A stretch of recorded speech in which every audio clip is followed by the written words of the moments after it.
So alright, in today's video, I'm going to be showing you how to 3D print on any Marlin-based 3D printer using nothing more than a Game Boy Advance, a link cable, and a Raspberry Pi Pico. With that said, unlike the prior version of the GBA project where I let you print out 8x8 bits of memory using a Game Boy Advance, a link cable, and a Pico, that was limited to the Ender 3 build plate. This, however, converts your ready-made Gcode file to something that's just going to work and make a GBA ROM for you for your particular Marlin-based machine. However, with that said, you need to know some things here first. You're going to need to solder. It's not too bad. You're going to have to solder 3 wires. I'll have a diagram up on screen. It will be on the GitHub, and it will also be included in the zip that we got to download here in a minute. What I suggest you to do right now is probe out your link cable, cut it in half, figure out which pins go where. In the case of my link cable, pin 3 will go to GPIO 5, pin 4 will go to GPIO 4, and pin 6 will go to any ground connection on the Pico, and this should be the same for you.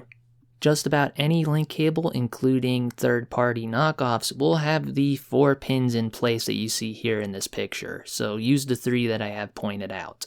Once you have that soldered, you can now head on over to the GitHub if you haven't already done so. Go down to the release section, click it, and you can scroll down here and click on the Gcode to GBA converter.zip. It should download pretty quick because it's only 1 to 2 megabytes at most. If you're wondering why it's so small, well, we're going to be using something called a Docker. Think of it as a containerized distro that you can just load up on your system and you'll have the same environment to build this ROM as I would. The only difference here is it's going to be fully automated, so once you actually build your ROM, you don't have to really do anything. It's going to be just like 1-2 button pushes and you're done. But before we do any of that, we need to first of all flash the Raspberry Pi Pico because just attaching a cable to it's not going to do us any good. So what I want you to do is plug your Raspberry Pi Pico in your computer. So once the Pico pops up as a USB flash drive, drag and drop the UF2 onto it, and it should just automatically eject itself. When this happens, be sure to unplug it from the computer. If you're wondering why, well, right now it's in OTG mode and it's not good for the Pico or the computer in the long run, so just unplug it. If you're worried about ever wanting to repurpose your Pico, don't worry, you can easily reset it just by holding the boot select button and plugging it in your computer and loading a new UF2 file. But once you have the UF2 file on, your cable attached, I recommend you to test this part of the build out first. So what you're going to need is a USB-Y OTG splitter, a picture of it's on screen, and I'm also going to show some B-roll here for how you need to have it hooked up. Essentially, male end of the micro USB cable goes into your Pico. The USB female port end, you get the cable for your particular printer. In my case, it's micro USB, I believe. You then need to cut the power line in your cable that goes to your printer, if you have an Ender 3 anyway, because the screen can actually back power the Pico and the Pico can back power the screen. And this is a needed mod that has to be done with Octoprint anyway, so I recommend you to do it here. Once you have the printer hooked up to the Pico, I recommend you to turn the printer on before giving the Pico power. Once the printer is on, plug in your Pico and the LED should go solid green. If it goes solid green, congratulations, everything just worked out of the box for you and I'm happy. If, for whatever reason, it's slow pulsing, check your micro USB cable that's going into your printer. Sometimes these cables don't have data lines, and if there's no data lines, obviously the Pico's not gonna, well, find the printer. So now that the hard part's basically done, what do we do software-wise to make our GBA ROM? Well, the first thing we're going to have to do is open up our particular slicer of choice. In my particular case, I'm going to be using Cura. One thing I suggest you to do is if you're printing more rounder objects or like curve objects, to look at your print time estimates and probably double if not triple that. If you're wondering why, we're doing two-way handshaking, so printer communicates to the Pico, which then communicates to the Game Boy, and there's some slight G-code, well, slowdown in this process when it comes to curves. I could mitigate this at some point, perhaps in version 2, using a buffer, but for the time being, this is what's stable and just what works. So just expect a little bit of a slower print time. If your 3D model's geometry is pretty basic and doesn't have any round corners, expect pretty accurate Cura time estimates. In my particular case with this miniature 1/10 scale model cinder block, this model came out 1-to-1 with the Octoprint version, and it only had a difference of maybe 3 to at most 5 minutes print time. Honestly, they look so little different, I kinda just lost the original brick. This is the one that was final, if you're wondering, in the B-roll. And yeah, I'll show off what the slug looks like here in a minute if I haven't already. But yeah, I'm going to be doing this slug with basic top bottom cut in half, so just to make the print time as pretty much short as possible. So what I'm going to do is now slice this and save it to the project folder. And when I mean save it to the project folder, I do not mean here. Do not put the Gcode next to the README or the diagram or the UF2. It goes inside the GBA builder folder like so. When your Gcode's in there, just open up the GBA builder folder and you can now open a terminal. So open terminal here just by right clicking in the folder location. Now there is one thing we're going to need. You're going to need to install Docker sudo pacman-s docker if you're on an Arch-based distro like myself, or sudo apt-get install docker if you're on a Debian-based distro. Once you have Docker, that should be the only thing you're gonna need. Most distros will come with Python. However, if you get issues on step 1, install Python and that should sort it out. So now that we have Docker, we need to give this executable here permission to run. So chmod +x gba_builder.sh and then hit enter. It's as simple as that. Now to run it, type in sudo /gba_build.sh and hit enter. Give it your password and you should be in. One thing to note here, like I said, it's pretty much a 2-button process. All you're going to need to do is hit option 1, then option 2.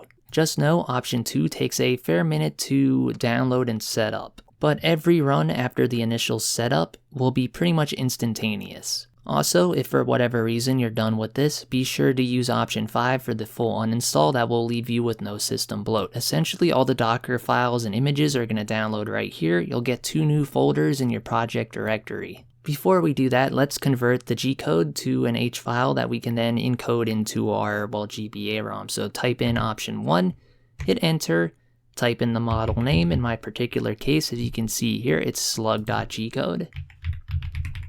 So now that I got that typed in, I'm going to hit enter, and yeah, just like that, it's done. It's pretty instant with this 7,000 line Gcode file. If you're wondering whether it worked or not, just go into the C folder here, and you should see a file called custom_gcode.h. If you see that, well, congratulations, your Gcode has been successfully converted. From here, all we need to do now is run option 2 and everything should just work. But since this is a brand new install, it's going to take some time to download all the files it needs. So I'm just going to cut to one I already have downloaded and set up. That way we don't have to wait. But like I said, after the first install, it's pretty much instant every time you run option 2. So now that I'm in my other directory where I have this project already preloaded, I'm just going to hit option 2. It should compile pretty much instantaneously. But yeah, after you run option 2 and it installs everything, it will pretty much convert right away as well. And when it's done, it will spit the GBA ROM out right here, right next to the build script that we've been running and right next to our Gcode. If you do not see the GBA file here, be sure to open the C folder up and look if it's in here. It should be in here as well. Other than that, for those of you wondering why only one Gcode file is converted, well, eventually in version 2, I'm going to add the option to do more than one Gcode file into the ROM. That way you can select different models and not have to need to reflash the card every time. Speaking of not needing to reflash the card, I implemented octoprint level, temperature offsetting into the app. You'll see in a minute when I do some B-roll here, but before we do that, you now need to take this GBA ROM and get it loaded onto your Game Boy Advance. This can be done with a flash card, or in my particular case, I'm going to be using this DS Lite to flash these cheap reproduction cards. Essentially, think budget flash cart, but I can get multiple of them for multiple different things. It doesn't really matter what way you go about it, just get this ROM onto your Game Boy Advance. Once it's on, you can now turn your printer on, plug the link cable into your Pico, then you can give the Pico power. From here, turn the Game Boy Advance on and you'll be greeted with a pretty basic menu. Feel free to tweak this however you want by modifying the C folder in the current project directory. But with that said, you will see a 3D print mode, a printer control section, and a cable test menu. The cable test menu is pretty much for debugging, so you can safely ignore it. What you're going to need to do is go under printer control, because right now in version 1 there's a bug where if you just hit 3D print, it will not grab the temperature values from the Gcode file. It's supposed to, I gotta fix it, but for right now you just need to go to option 2 printer control, then go to temperature, then hit preheat manually in there. By default, it should grab your temperature values from the Gcode file itself and display them, and if you want to implement any offsets, now's your chance. So let's say I pre-sliced this for, well, PLA, but now I want to print it in ABS. Well, I can easily tweak the nozzle temperature right here on the fly without needing to go and re-slice and rebuild a ROM every single time I want to do a simple change like that. I also really like using the bed temperature offsets because I have a glass bed and a non-glass bed. So typically when I'm doing glass, I will drop the temperature down by like 5 degrees or so. So once your printer's temperatures are ready and the preheat is done, you can back out to the menu and click on 3D print. The print should start up right away, and you'll notice some things I changed here. On the original menu for the 8x8 3D printable memory project where we printed out automatically generated Gcode from the GBA, that did not have an abort button. This now has an abort button that works really good, and it also has a status bar. It will tell you what line of the Gcode it's on, what the progress is, and what your current temperature offsets are, etc. I think it came out really nice, and I will probably try to implement this into the past project as well. But if everything worked correctly, your model should be printing. Now depending on what it is, it can be relatively fast and accurate to the cura time estimate, or if there's a lot of round corners in it, it can actually delay it by like double if not triple its normal time. So as you can see on screen right here is a slug that I 3D printed. It's an articulating slug, so not just a normal static, well, print. Surprisingly, this all articulated and just worked first try, so there is some pretty good tolerance here. The overall finish of the print itself, I know it could be smoothed out, but you gotta remember, we're doing this with the Game Boy Advance as the brain itself. So to get any smoother results will require optimization to the code, and not just that, we'll probably have to figure out how to get that 2-flight buffer system in place. That way we can preload at least some of the more difficult commands before the print ever fires off. But yeah, for a direct GBA through the Pico to the printer print, this is actually pretty good. Perhaps I can do something like this in the future, since I think we can get away with a lower baud rate. I've been thinking of trying to get a cassette tape to 3D print next, but that's a future project for another point in time, which I'm not even sure if I'll get around to. But yeah, anyway, with that said, I hope this project turned out to be informative. I hope you really enjoyed the video, and if you ever need help with this or want to offer any suggestions or fixes to this project, be sure to hit me up in the comments down below. But with that said, I'm going to leave today's video off here now. DTPK signing off. Peace. If you haven't had an Octoprint server before or don't know about this tweak, you gotta cut the power line. But to basically swap them, you take the top cover off your machine, and everything in the screw terminals goes